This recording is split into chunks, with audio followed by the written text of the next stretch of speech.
बद्रीनाथ जी की जय हो। मेरा नाम राजाराम नायक है। मैं कॉलेज में लाइब्रेरियन हूँ। 33 साल से LIC का कंसल्टेंट हूँ।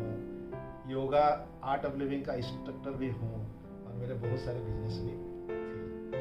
और मैं 26 साल से कांवड़ यात्रा में बाबा बद्रीनाथ भी जाता हूँ, इसीलिए मैं एक कांवड़िया भी हूँ।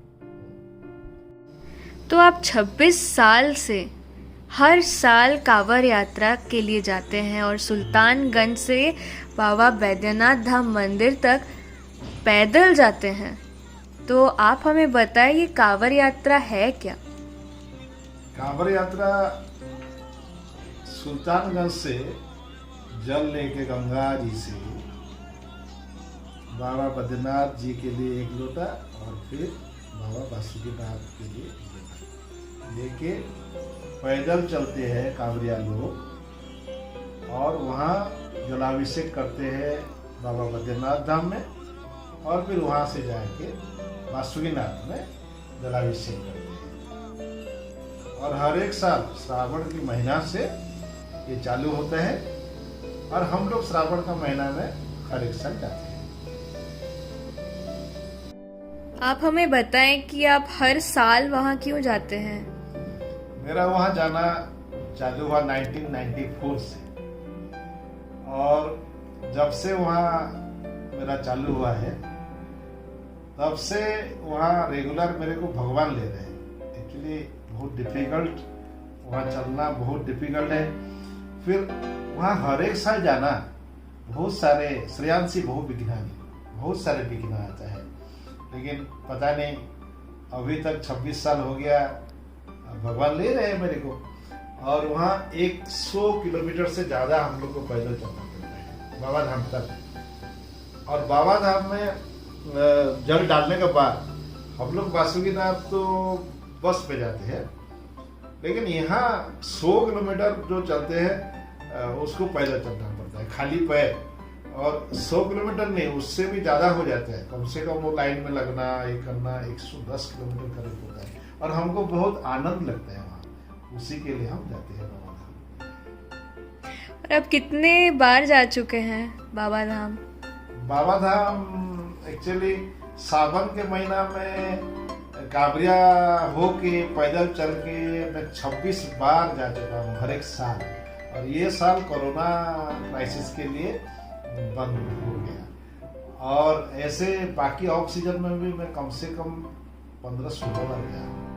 तो ऑलमोस्ट 40 से 41 बार मैं बाबा धाम जा चुका हूँ बाबा बद्रीनाथ जी की कृपा से।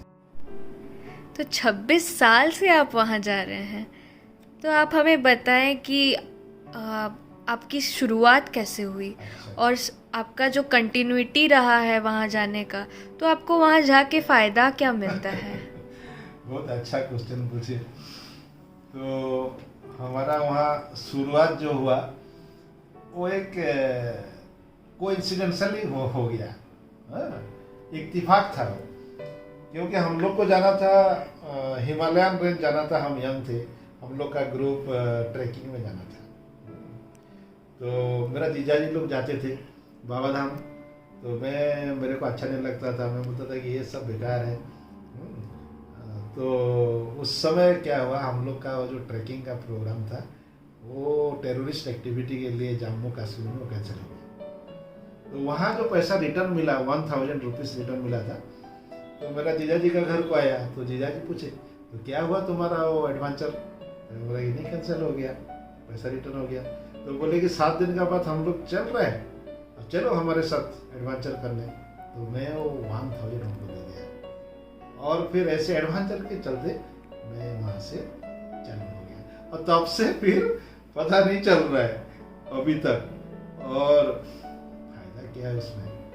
फायदा क्या है वो अब जब आप जाएंगे तब पता चलेगा फायदा क्या है। और इसी तरह मैं भी कभी नहीं गया था, तो मैं तो उल्टा सोच रहा था। तो जब मैं वहाँ एक बार गया और जाते ही वहाँ से मेरा फिर चालू हो गया। जब चला वहाँ तो बहुत सारे बेनिफिट्स है वहाँ का, मैं क्या बताऊँ। उसके लिए पूरा हम लोग को एपिसोड बनाना पड़ेगा। 26 साल का इतना सारा एक्सपीरियंसेस है, तो पता नहीं बहुत सारे हैं। और अभी बोलना मुश्किल है। इसके लिए कुछ एपिसोड हम लोग बनाएंगे, ऐसा आ रहा है अंदर से।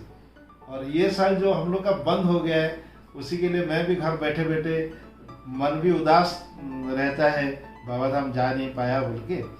और तब मेरे भीतर से प्रेरणा बाबा बैद्यनाथ जी दे रहे कि तुम कुछ ऐसे बनाओ, ये भी एक तो एपिसोड चलाना, ये भी चलने का जैसा है बाबा धाम में।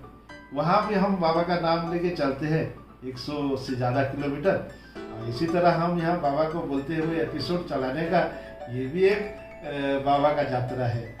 और भक्ति का, ज्ञान का, ये भी शिव भक्ति का एक यात्रा है। तो यही प्रेरणा दे रहे हैं, तो उसी के लिए हम ये एपिसोड एक बनाएंगे, ऐसा सोच रहे हैं।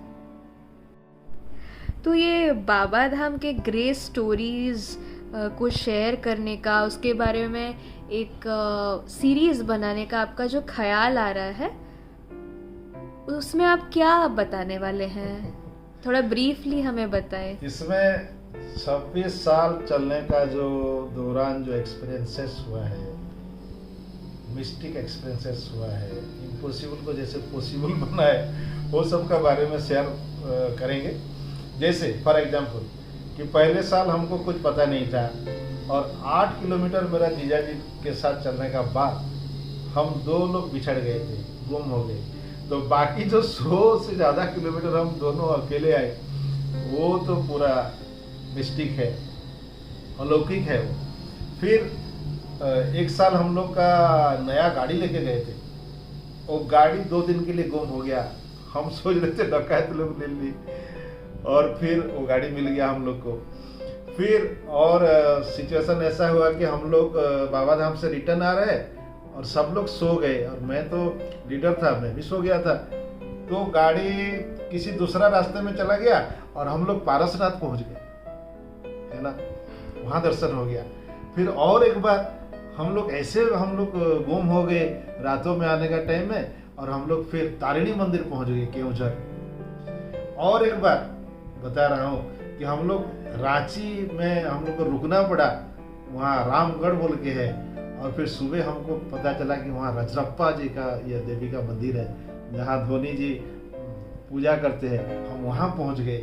इस तरह अनोखा कहानियाँ हैं, और बहुत मज़ेदार कहानियाँ हैं। बात करेंगे हर एक एपिसोड में। जय बाबा भोलेनाथ की जय हो, बाबा बैद्यनाथ की जय हो। बोल बम।